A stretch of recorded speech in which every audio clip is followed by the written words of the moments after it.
Olá a todos que estão assistindo. Meu nome é Jussiane Pereira. Eu sou estudante de Ciências Sociais, na Universidade Federal da Bahia. E hoje eu vou apresentar essa aula para vocês. O tema da aula, são os tipos legítimos de dominação em Weber. Então, primeiro de tudo, sempre bom a gente contextualizar um pouco quem foi Max Weber. Max Weber nasceu em 1864 e morreu em 1920. Ele foi um intelectual alemão e durante a sua vida ele exerceu várias profissões, como jurista, economista e sociólogo. E também foi muito ativo na atividade política, apesar de não ter exercido um cargo como político formal, mas ele era muito ativo, na atividade política do seu país. E Max Weber também é considerado um dos pais fundadores, da sociologia.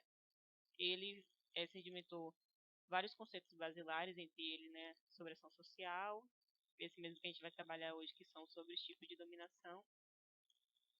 E ele formulou uma concepção metodológica de análise, na sociologia. Vamos lá. A sociologia de Weber ela é fundamentada por alguns princípios básicos. Primeiro de tudo, ela se orienta por ser uma sociologia compreensiva. Por quê? Weber tem uma perspectiva muito que vai do indivíduo para a sociedade.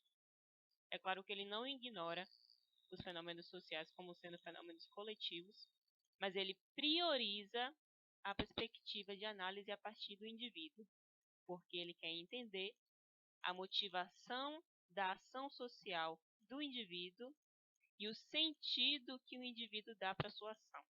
Então, por isso nós falamos que é uma sociologia compreensiva. Dentro da perspectiva metodológica, do autor, a gente tem o trabalho com a formulação de tipos ideais.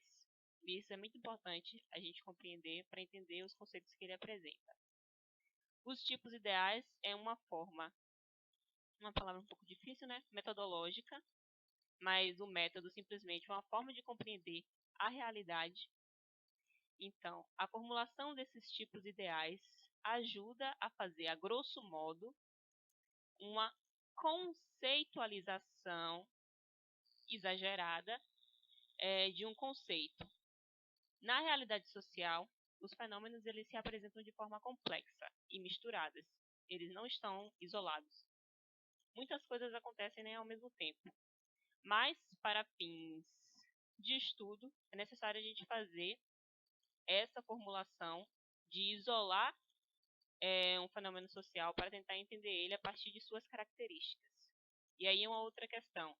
A gente nunca vai conseguir apreender todas as características de um fenômeno social. Então, por isso, essa caracterização ela é ideal, porque ela nunca vai chegar próximo da realidade. Porque, como eu falei, a realidade é muito mais complexa. Outra coisa defendida por Weber, e também por outros autores nas ciências sociais, é que existe uma multicasualidade dos fenômenos sociais. O que isso quer dizer? Os fenômenos sociais, eles têm múltiplas causas. A própria ação social, que é estudada por Weber, no caso, no nível de um fenômeno social, a própria dominação, ela tem múltiplas causas. Mas ele faz essa aproximação e essa, vamos dizer assim, simplificação daquele fenômeno social para poder apreender as características que sobressaem para ele e as quais ele quer analisar. Então, partindo de uma simplificação do que eu acabei de dizer, para Weber, o ponto de partida da análise sociológica se dá a partir da ação social e o sentido que o indivíduo atribui a essa. Então, vamos agora partir realmente para dentro dos conceitos trabalhados. Primeiro de tudo, é importante a gente aprender esses primeiros conceitos aqui, que são os tipos de ação social trabalhados pelo autor. Vocês vão ver, mais para frente, como essa conceituação dele, da ação social, se vincula intrinsecamente com a forma que ele caracteriza os tipos de dominação. Então, primeiro de tudo, Weber concebe a ação social, quando o indivíduo age, né, quando nós agimos, uma ação que ela é orientada para terceiros. Ou seja, quando você está agindo, você age com o intuito de se relacionar com outra pessoa, direcionado, né, a outra pessoa. Então, dentro dessa ação social, ele caracteriza 3 tipos. E aí, como eu já falei anteriormente, uma caracterização a grosso modo, em certo sentido vulgar, mas justamente para ajudar a gente a compreender, ele caracteriza a partir desses 3 tipos, que são tipos ideais. Então, a ação, em sua conceituação, ela pode ser racional, tradicional ou afetiva. A ação racional é uma ação orientada a uma finalidade, a um objetivo pré-definido. Então, ela é racional justamente porque ela visa a atingir um objetivo. A ação tradicional, ela é orientada por princípios do âmbito da tradição, ou seja, por costumes já estabelecidos há muito tempo atrás. Coisas que a gente aprende a fazer desde que a gente nasce, né, através da nossa socialização, principalmente familiar, e se tornam quase que automáticas. Coisas que a gente faz sem nem mesmo refletir sobre elas, de tão automáticas que elas se tornaram. Então, essa é a ação tradicional. E esse último tipo, que é a ação afetiva. A ação afetiva, ela é orientada justamente pela questão emocional, orientada por nossos sentimentos e por nossos, em certo sentido, né, tem um certo âmbito de racionalidade.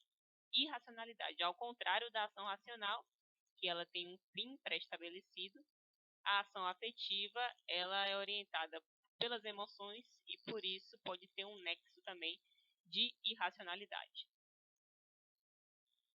Vamos agora entrar, né, nessa parte agora realmente sobre a dominação, complementando aquilo que a gente já viu anteriormente.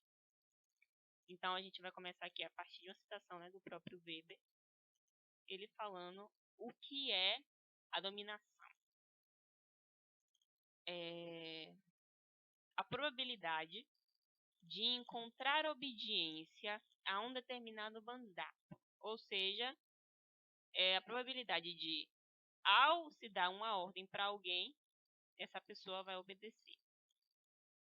E essa dominação, ela pode se fundar em diversos motivos de submissão, né? Ou seja, diversos motivos que aquela pessoa que obedece à ordem atribui para obedecê-la.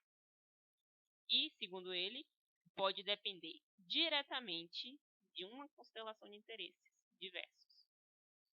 Ou seja, de considerações utilitárias, de vantagens e inconvenientes por parte daquele que obedece, pode também depender de mero costume, lembram? Ação tradicional, do hábito cego, de um comportamento inveterado, ou pode fundar-se finalmente no puro afeto, na mera inclinação pessoal do súdito. Vamos recapitular aqui. Essa primeira motivação que ele dá lembra muito, né, uma ação racional.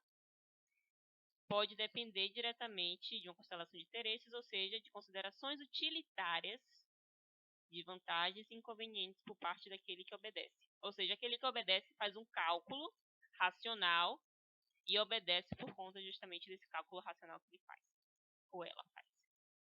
O segundo motivo que ele dá pode também depender de mero costume, do hábito cego, de um comportamento inveterado. Isso lembra muito a ação tradicional. E a terceira motivação pode fundar-se fundamentalmente ou finalmente, né, no puro afeto, na mera inclinação pessoal do súdito. E isso está muito conectado com a ação afetiva. Vamos agora partir justamente para os tipos de dominação. E esses tipos eles estão muito conectados com as formas apresentadas de ação social que o Weber conceitualiza. A primeira dominação, né, que ele apresenta é a dominação legal. A dominação legal ela é caracterizada com base em regras e leis já estabelecidas. Ou seja, ela é baseada em um estatuto. Então, em certo sentido, é um tipo de dominação impessoal, porque aquele que dá a ordem e aquele que obedece à ordem estão, na verdade, subordinados a um estatuto legal.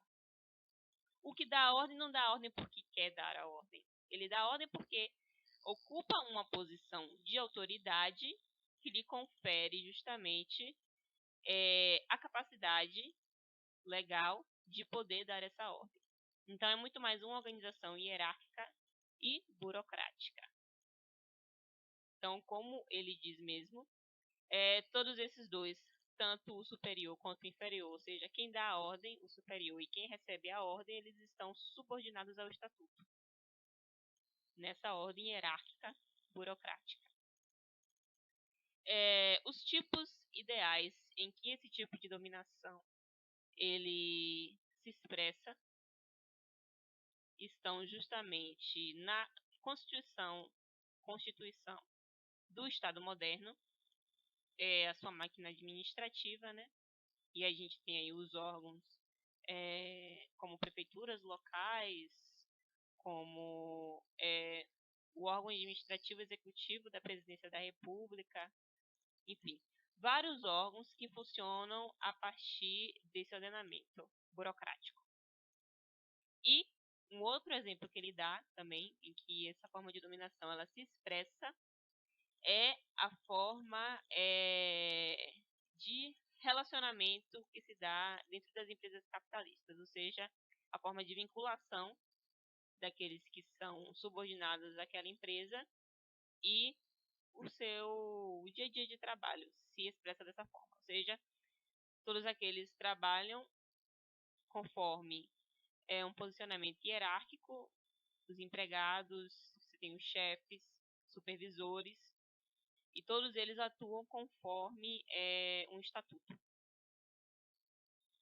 E, geralmente, a forma de vinculação se dá a partir de um contrato que estabelece justamente as regras em que vai se dar essa vinculação. Aqui vocês podem perceber, né, que eu utilizei essa foto aqui de uma repartição pública, vamos dizer, que figura muito bem esse tipo de dominação legal.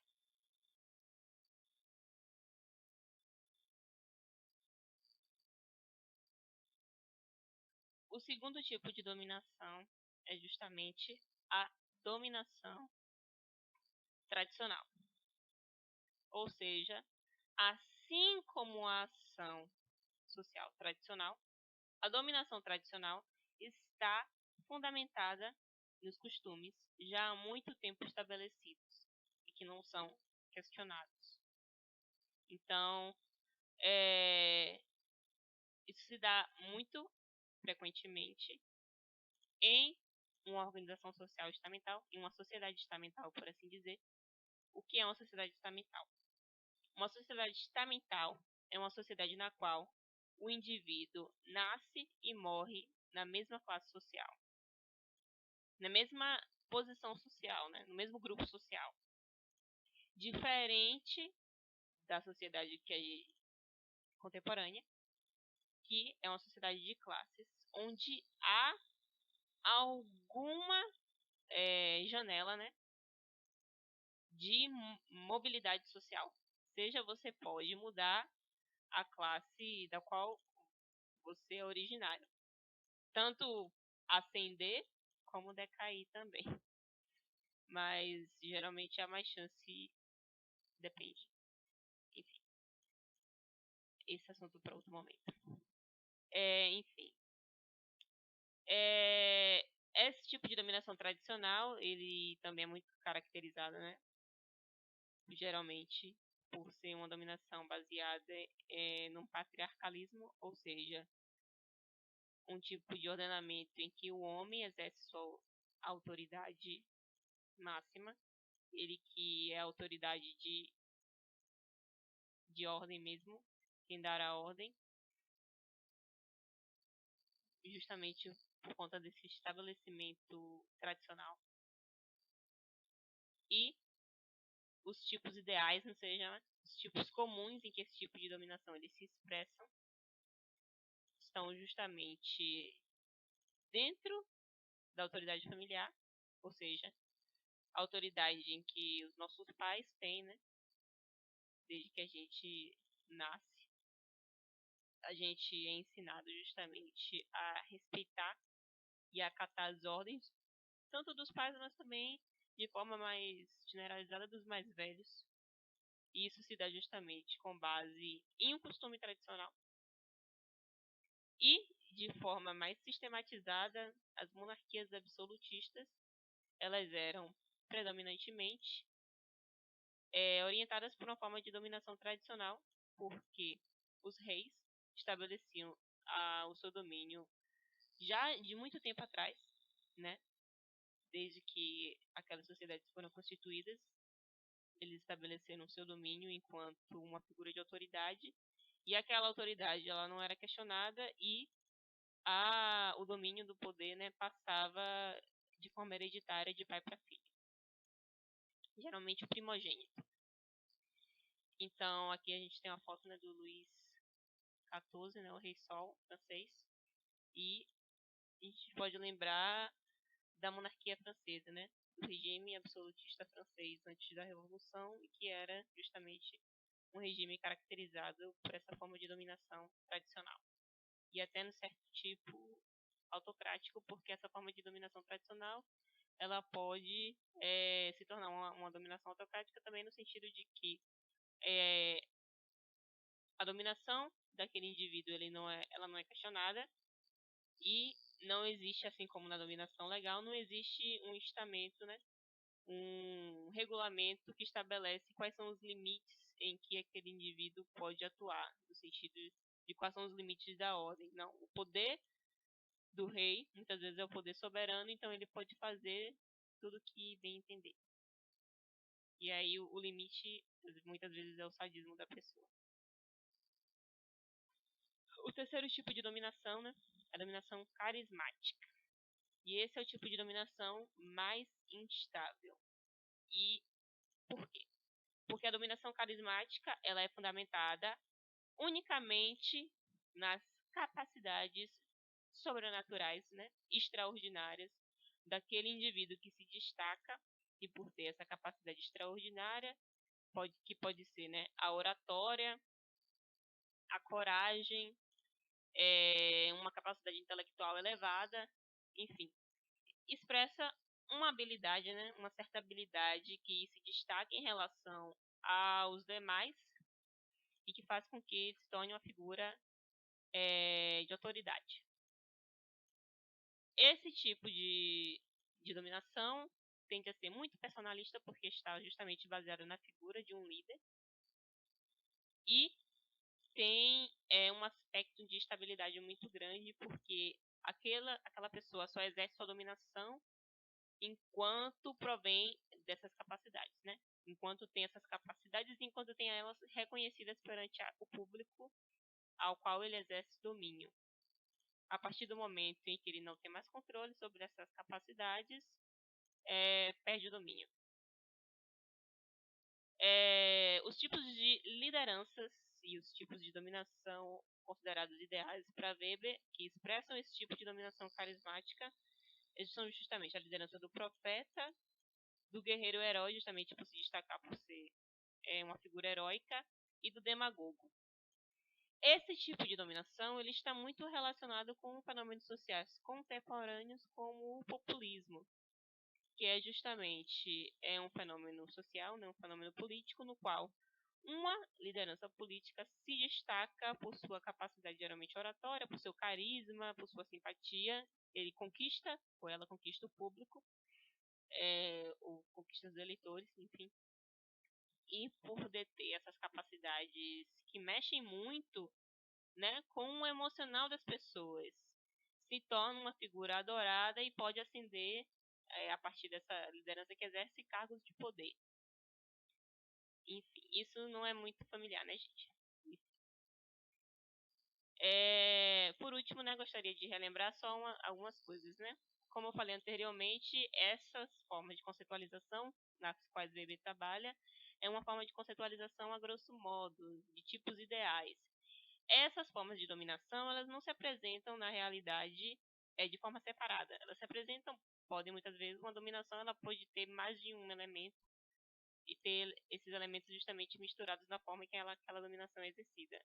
Pode ser uma dominação legal, mas que a liderança tem aspectos, por exemplo, carismáticos, vamos dizer assim. Então, essas coisas elas se misturam, elas não se apresentam como forma pura, justamente porque a realidade ela é muito mais complexa. E, por último, né, o que o Weber ressalta é que estabelecer uma dominação baseada em um só dessas características é algo que não tende a se sustentar por muito tempo. Por isso que, geralmente, a dominação ela é estabelecida também mediante o respeito, né, a uma certa estrutura jurídica, uma certa estrutura legal, que justamente fornece a legitimidade para o exercício daquela dominação. Então, não só o aspecto carismático, o aspecto tradicional ou racional, mas também um conjunto de leis e de regras que fundamentam aquela forma de dominação. E vinculado também a uma forma de governo, né? Uma forma de governança. Por hoje é só. E estou muito animada para ver vocês agora durante a semana. Obrigada por assistirem a aula e tenham um bom dia, uma boa tarde, uma boa noite.